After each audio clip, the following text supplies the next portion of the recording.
بسم اللہ الرحمن الرحیم۔ السلام علیکم ورحمۃ اللہ وبرکاتہ۔ دورہ صرف و نحو میں شائقین عربی کو خوش آمدید۔ آج ہم فعل مضاعف کے اندر ہونے والی تبدیلیوں کی مشق کریں گے، اس کے قواعد پڑھیں گے، نیز وہ کون سے باب ہیں جن سے فعل مضاعف عام طور پہ آتا ہے، اور کتنے مادے یا روٹ ورڈز ہیں جو فعل مضاعف کے طور پہ آتے ہیں۔ یہ تین پہلو آپ کے سامنے آج رکھے جائیں گے۔ آپ اس نیت سے سنیے کہ آپ کو کوئی ایک بات بھی سمجھ آ جائے تو آپ کسی دوسرے صاحب کو، کم از کم ایک صاحب کو آپ ضرور سکھا دیں۔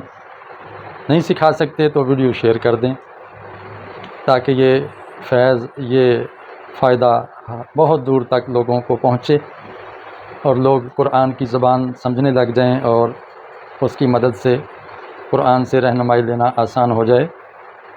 جو نئے ہیں ان سے گزارش ہے کہ چینل کو سبسکرائب کر لیں تاکہ آنے والی ویڈیو آپ کو ملتی رہے۔ کوئی مشورہ ہو، تجویز ہو، کمنٹ باکس میں ضرور دیجیے۔ اہل علم جو ویڈیو دیکھیں ان سے گزارش ہے کہ اس کو بڑی تنقیدی نگاہ سے دیکھیں، اور کوئی توجہ دلانا ہو تو ضرور دلائیے تاکہ میری بھی اصلاح ہو جائے اور میں بھی اپنے علم میں اضافہ کر لوں۔ تو آئیے شروع کرتے ہیں۔ قوانین ادغام آپ کے سامنے یہ درج ہیں۔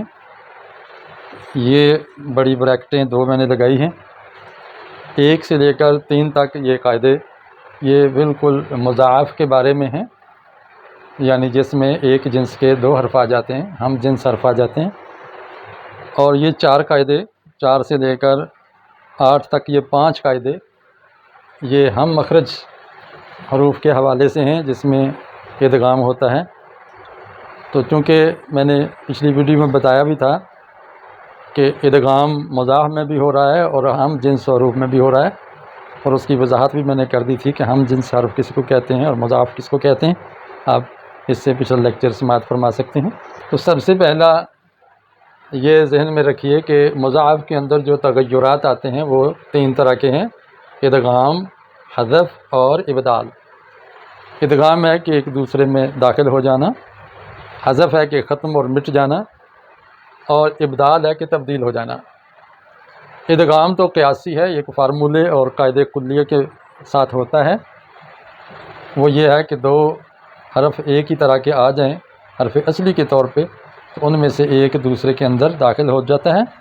لکھا اس کو ایک بار جاتا ہے لیکن پڑھا 2 دفعہ جاتا ہے۔ مادہ، جیسے مادہ دا کی بجائے مادہ، ایک دفعہ ساکن پڑھتے ہیں اور ایک دفعہ متحرک پڑھ دیتے ہیں، تو ایک بار دیکھ کے اوپر شد لگا دیتے ہیں، اس کے ڈبل ہونے کی، مضاعف ہونے کی ہے۔ حذف سماعی اور ابدال سماعی کا مطلب یہ ہے کہ یہ کوئی قیاسی قاعدہ نہیں ہے۔ اہل عرب نے، اہل زبان نے جس طرح اس کو لکھا یا پڑھا ہم اس کے پابند ہیں۔ اب وہ ظللتم کو ظلتم پڑھ دیتے ہیں، گویا یہاں سے ایک لام کو وہ حذف کر دیتے ہیں، جیسے کہ حذف کا کوئی قاعدہ یہاں پہ درج نہیں ہے، صرفی حضرات نے کوئی قاعدہ اس کا متعین نہیں کیا۔ ہم للتم میں دیکھیں یہاں پر تبدیلی آ رہی ہے، یہ 2 لام ہیں، ایک جنس کے جمع ہو گئے، تو یہ لام دوسرا یا میں تبدیل ہو گیا ہے، یا لیتو بن گیا۔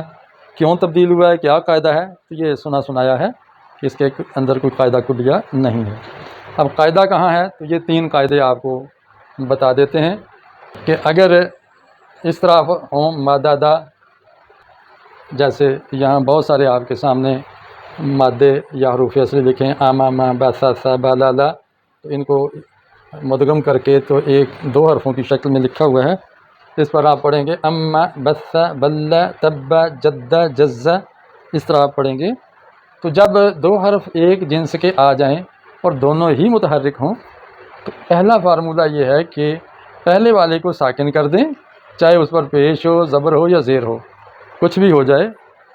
کرما یکرم باب سے آ جائے، سامع یسمع باب سے آ جائے، ضرب یضرب نصر ینصر سے آ جائے، تو کوئی بھی متحرک الاوسط اگر ہو تو اس کو ساکن کر کے اگلے حرف میں مدغم کر دیتے ہیں، تو یہ مادہ دا سے بن جائے گا مدہ۔ یہ ایک فارمولہ لکھا ہے، 2 حرف ہم جنس متحرک ہوں تو پہلے حرف کو ساکن کر کے دوسرے میں مدغم کر دیتے ہیں۔ تو مددا سے مدہ بن گیا. یہ پہلا فارمولہ ہے، جیسے یہاں آپ دیکھ رہے ہیں مددا سے مدہ بن گیا. دوسرا قاعدہ ہے کہ اگر فعل مضارع میں عین کلمہ سے پہلے ساکن ہو، فا کلمہ ساکن ہو، تو پھر اس کی حرکت ما قبل کو چلی جائے گی، تو یہ بن جائے گا اور یہ خود ساکن ہو جائے گا اور یہ لکھا جائے گا یا مدو. آپ دیکھیں، آپ کے سامنے لکھتا ہوں. مثلا یم دو یہ فعل مضارع ہے، عین کلمہ متحرک ہے، فا کلمہ ساکن ہے. تو فعل مضارع میں بالکل جیسے فعل معتل میں ہم نے کیا تھا کہ حرف علت کی حرکت ما قبل کو جاتی ہے، تو ہم نے اس حرف مضاعف کی حرکت ما قبل کو دے دی اور یہ خود ساکن ہو گیا.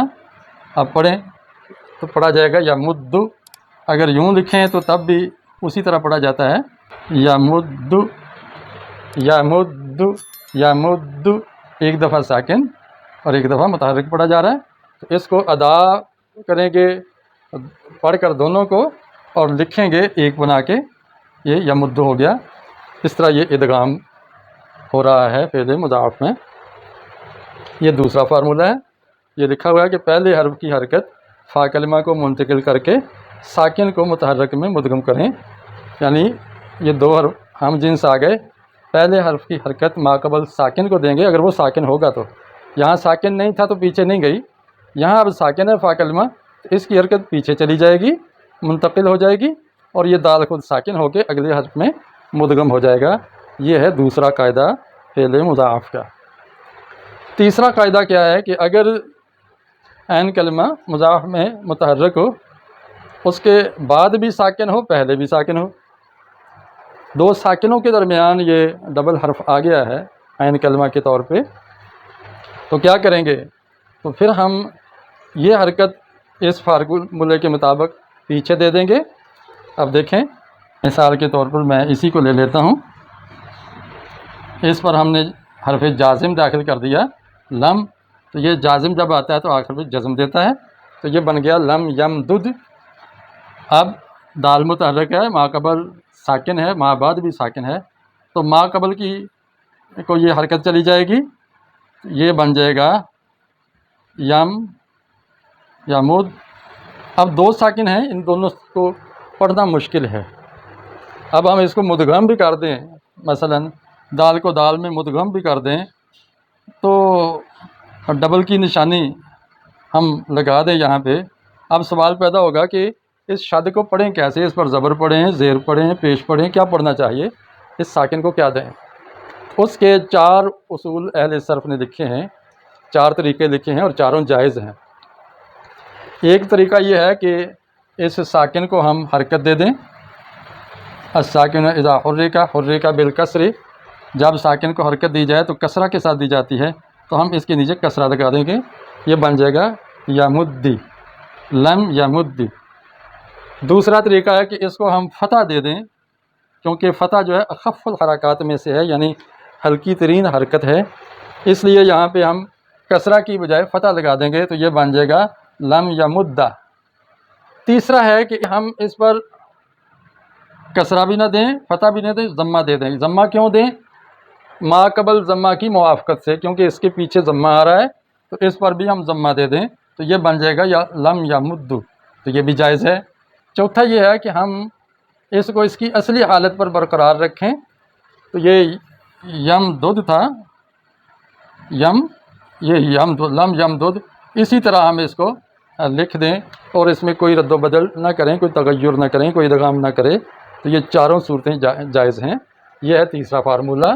یعنی اگر حرف ادغام میں یا حرف مضاعف کہہ دیں یا دو ہم جنس حرف کہہ دیں، ان میں سے جو عین کلمہ کی جگہ پہ آ رہا ہے، اگر اس حرف سے پہلے بھی ساکن ہے، بعد بھی ساکن ہے، تو اس وقت 4 صورتیں جائز ہیں: زبر، زیر، پیش اور اس کی اپنی اصل حالت. ظاہر ہے کہ یہ جزم کن صورتوں میں آتی ہے؟ جب کوئی حرف جازم آ جائے، لم، لما، لام امر، لائے نہیں، یا کوئی حرف شرط آ جائے، حرف جیسے ان، لو، اذا وغیرہ، اس طرح کے حرف شرط آ جائے جو اگر کا معنی دیتا ہے، یا پھر فعل امر آ جائے، کیونکہ فعل امر بھی آخر سے ساکن ہوتا ہے، یا فعل نہیں آ جائے تو وہ بھی جیسے میں نے کہا لائے نہیں یا لام امر آ جائے، تو یہ اس وقت ہوتا ہے جب مضارع مجزوم ہو یا امر ہو نہیں ہو یا کوئی بھی پیچھے جزم دینے والا حرف آ جائے، تو اس وقت یہ چاروں صورتیں جائز ہوتی ہیں۔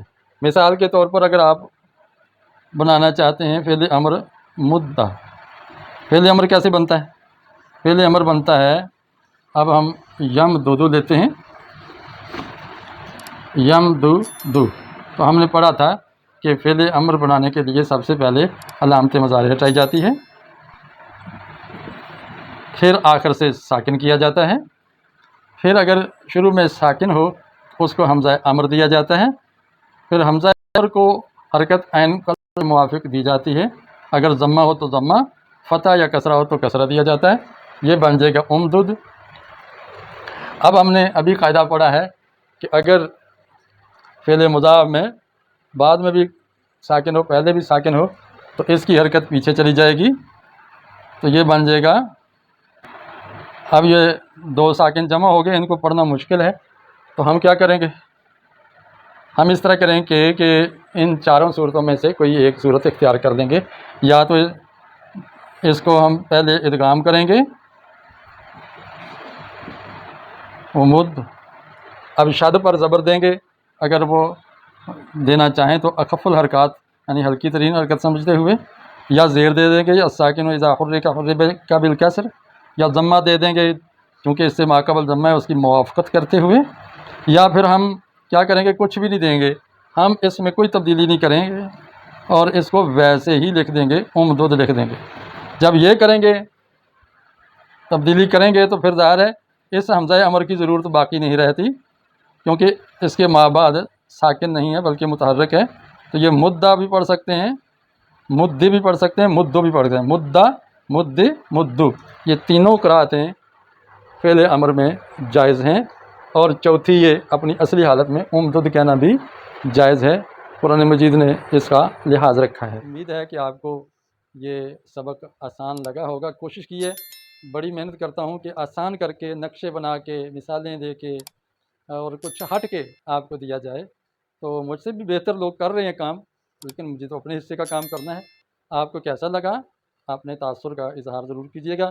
السلام علیکم ورحمۃ اللہ وبرکاتہ۔